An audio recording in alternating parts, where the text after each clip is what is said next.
কালেমার আলোয় আলোকিত বেনাপোল পৌর গেট। আজকে ড্রোন ফুটেজে দেখা যাচ্ছে মনোমুগ্ধকর এই দৃশ্য। গেটের মাথায় ঝলমল করছে কালেমার লাইট।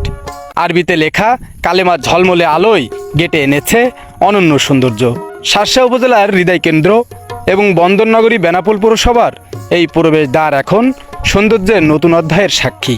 আপনি ভিডিওটি কোথা থেকে দেখছেন কমেন্টে জানাতে ভুলবেন না, আর লাইক ও শেয়ার দিয়ে পাশে থাকবেন।